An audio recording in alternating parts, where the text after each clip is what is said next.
All right, people, this will just be my live reaction to this. I'm not going to edit this or anything. Blake Martinez has been released from the Giants. I would say that my initial reaction was definitely shocked. I mean, I'm not going to pretend here and pretend like I wasn't shocked by it. I did think some things were weird. I've been kind of telling people the last couple of days, like, it's strange that the Giants would have 10 captains and out of those 10 captains, not one is Blake Martinez. Like Casey Crater, no offense.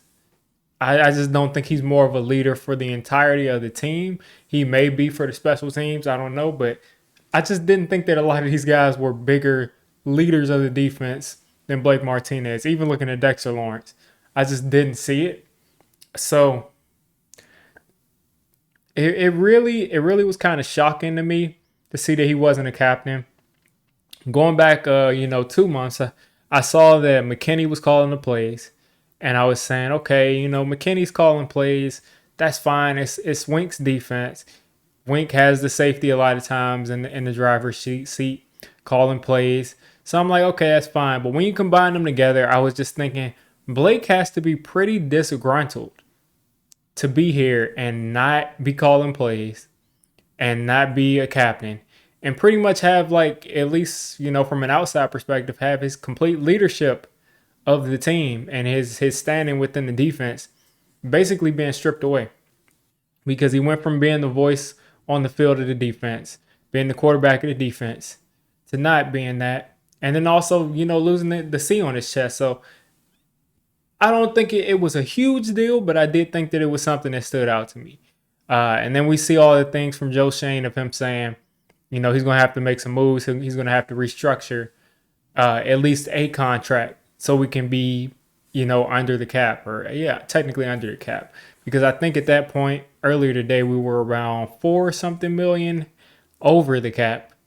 And this Blake Martinez cut, if Spot Rack is right, we don't know what the actual cap is, but if Spot Rack is right, then that would mean that we saved 3.5 million. So that puts us at about, I guess, a little bit over a million for this year. That we're still over the cap. Now, I'm thinking they're probably going to have to restructure Leonard Williams. I'm thinking they're probably going to have to restructure maybe a Dory Jackson. Somebody that has a big cap number this year, they're going to probably have to restructure and push some money back. And I think Leonard Williams is probably the guy with the most years on his deal, if I remember right. So they'll probably have to push a million or 2 million back, and it won't be that big of a deal next year. We're gonna have, I think, over 50 million at the end of the day, and then we'll make cuts. So it shouldn't be that big of a deal. But Blake Martinez, from a football standpoint, I will say I appreciate everything he's done here. He did miss most of last season, but before that, he got here and he immediately became the leader of that defense. He immediately was making plays in the backfield, all over the place, tackling guys, forcing fumbles, catching interceptions.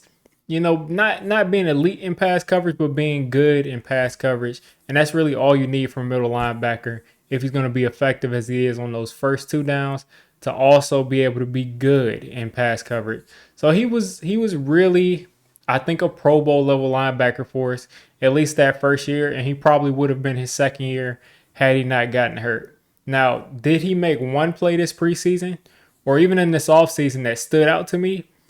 I wouldn't say he did. And that could partially be why, he's not here anymore. Could be that he's lost a step because he tore his ACL. Could be a lot of things, but he definitely hasn't stood out this offseason. And some guys just lose it after injuries. It's sad, but some guys just do. But I am rooting for Blake Martinez. I think he'll get another shot pretty soon. I'm thinking the Eagles will look at him. I'm thinking that Washington will look at him. Those are two spots that he could definitely end up going. And I think he's going to, he'll definitely be, if he's in our division, I think he'll definitely be making plays. I don't think that his career is over. I just think he's too smart of a player and too instinctive of a player to completely fall off a cliff at this age. I mean, he's 28. He's at Spot Rack says he's 28 and 294 days old. So he's got until, towards the end of this year before he is 29. So he's got a couple more years that you would say are decent years. But when you look at the Giants, I don't have it in front of me, but the guys that you're looking at to fill in for Blake Martinez, our inside linebackers, Tay Crowder, Micah McFadden, the guy that a lot of Giants fans like, but he's still a rookie. He's very unproven. We don't know how it'll turn out. We would have had Darian Beavers had he not torn his ACL, but he's done for the year, and we really liked how he was playing. I'd probably feel a little bit better if Darian Beavers were healthy, but we don't have him. We do have Carter Coughlin, who's experienced, who I think will be in the right spots, who also has that versatility to play on the outside. So I think he'll get some time. And I think that's pretty much who will rotate in that middle linebacker position. I think you'll also see Xavier McKinney there. I think you may also see Tony Jefferson there. And I didn't get to make a video about Tony Jefferson, but I think you'll probably see him there at times. But I think your middle linebacker rotation is going to be between Tay Crowder, Michael McFadden, and Carter Coughlin. And then you got Kalitro. I'm forgetting his name. I know it's one of those two. But you have a couple of linebackers with some experience with Tay Crowder and Carter Coughlin. But other than that, you don't have much experience. I wouldn't say that that's really a strength of the team. I would definitely say that that's a spot we're going to have to either address via trade this year. Maybe some people are saying, don't worry, we're getting Roquan Smith. I just don't see that happening. But if we did do that, that of course would upgrade the position.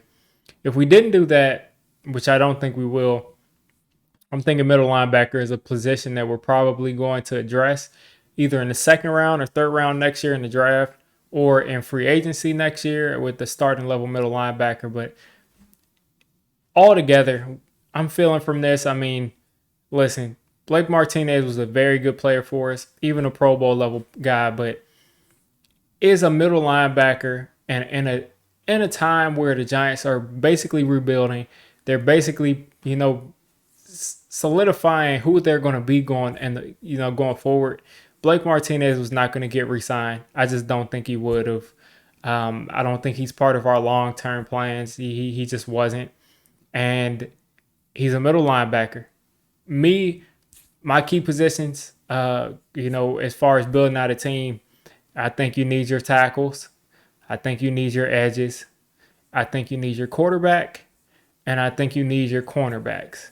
Now, all the other positions, in my opinion, are supplemental positions. Maybe you could throw center in there, but I think every other position is a supplemental position.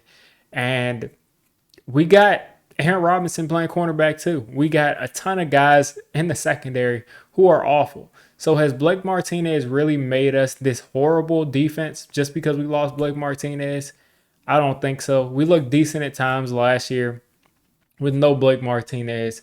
So is this a loss? Definitely. Is this so much of a loss to where we were going to all of a sudden, we were going to win 12 games and now we're going to win 5 because we lost Blake Martinez?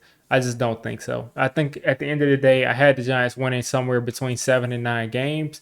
If they, for some reason, win more or less, that's how it'll be. But maybe instead of winning 8 games, we win 7 games.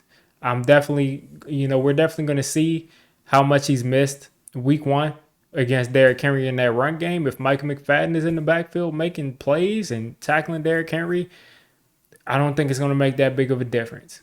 If not, then you're going to be saying if we had Blake Martinez, Derrick Henry wouldn't have gone for 230 yards and 2 touchdowns against us. But thank you, Blake Martinez, for the. I think he gave us. I think it was just a year where he actually got to play. So thank you for that year that you gave us. It was a really quality year. I wish you luck going forward. And you guys let me know what you're thinking of the Giants cutting Blake Martinez after the 53-man roster solidified. Like, it took a while, which shows that they probably were trying to find a trade. Let me know what you all think.